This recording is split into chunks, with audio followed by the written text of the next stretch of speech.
that the ready availability of firearms is a major cause of the increase of crime. They say the same thing again, that it's a cause of juvenile delinquency, that the fact that firearms are available to you and me causes crime. I don't believe that. When you come down to it, I sat in a committee with a group informally yesterday, the day before I guess it was. We discussed at length that the good folks, and there are many good folks who support legislation which we oppose.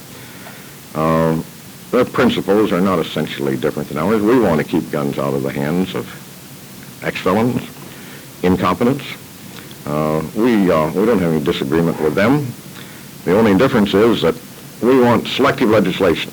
We want legislation that is directed at the felon, directed to him, and not, as the present administration bill is, a shotgun type bill.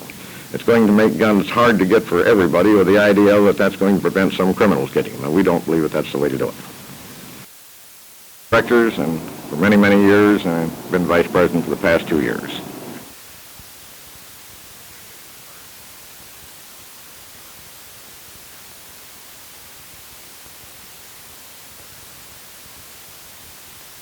Which is something different than we have had before, something that goes beyond anything advocated and recommended by those people who have been claiming that the National Rifle Association is always against any kind of legislation.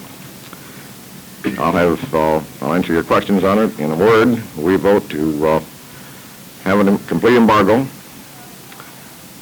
on the importation of all firearms, I'll give you detail on this later, that are unsuitable for either competitive, that is registered target shooting, or hunting. A complete embargo on all so-called destructive devices. Also yesterday we approved in principle legislation which we are going to have put in the form of a bill, hopefully have it entered later, that contains much of the legislation, many of the principles that were included in bills that we approved last year. One of the things that supporters of anti-gun legislation have been insisting upon, and which we will go along with, is a waiting period on the purchase of handguns. That is, they can be, a handgun is purchased interstate. There will be a waiting period from the time the order is received until it is sent out to give the local police a chance to check the credentials and to determine that the buyer is a proper person entitled to own a gun. Now, gentlemen, if you have any questions, I'll be glad to try to answer them.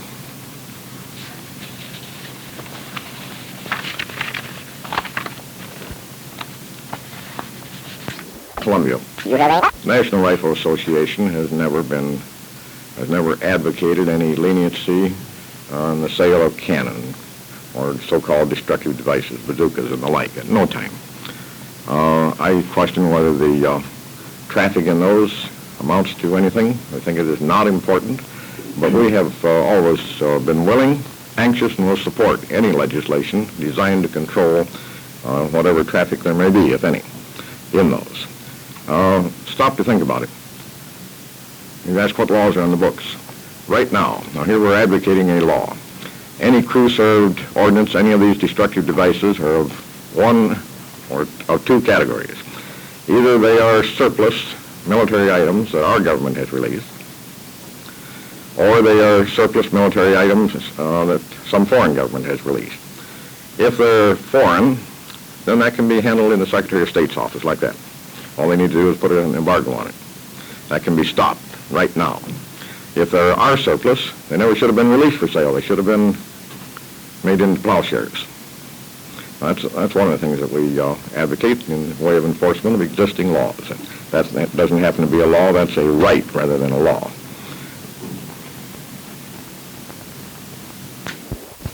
It's not limited to our organs. The membership will be advised that we believe this is legislation that is not going to hurt the sportsman. NRA is a non-profit. Yes. Mm-hmm. That's right. We oppose, somebody asked before, and I guess I didn't answer your question fully, why we can't live with S1.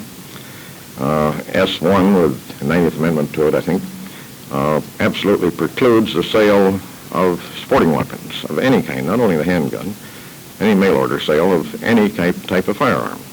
That creates a great hardship. Going to make it real rough on some dealers, some small dealers, not the big ones. The big ones are going to like it. But some small dealers, it's going to make it real rough on some people who live a long ways from a big sporting goods store where they can get the type of weapon they want. You say in these days that the man can always drive 50 miles, that's true. But he might have to drive 200 or 300 miles to find the particular type of weapon that he wants. Then you say he can go in and order it and have it sent there. That's true. But every time that you make a transaction, somebody's got to make a profit out of it. Maybe these people have to pay their expenses. And if you go to your dealer, ask him to order a certain type of gun from you, you're going to pay more than if you get it direct. Now, it's just as simple as that, and we don't believe that the long gun is of sufficient importance in crime, that it should be precluded to be sold interstate. Do you deny the statistics that says the long gun is involved about 30% of crimes in which guns are involved? No, but I'd like to comment on that.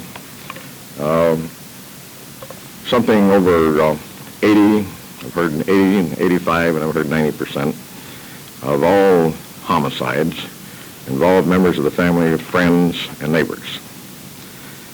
Something over 85% are crimes of passion. There's no monetary factor, not a case of somebody trying to get money, not a case of kill for pay. These are crimes of passion. The shotgun is used just because these people do not have a handgun. Because the shotgun is there, most homes have a shotgun or a rifle, and this is available. It is my personal feeling, and there's people who differ on this, but I don't think that the availability of the weapon has anything to do with the crime. If the shotgun wasn't available, the big knife is. If the knife isn't available, the broken beer bottle is. In this room, I can see 50 items here, which could be lethal weapons used to kill another person. And these crimes that are committed with a long gun are crimes of passion and not where there's monetary involvement. So could you just describe it? The golf club and so forth. We don't believe that you've got to make him criminally suspect merely because he uses a firearm. You said most of these thousands of local regulations are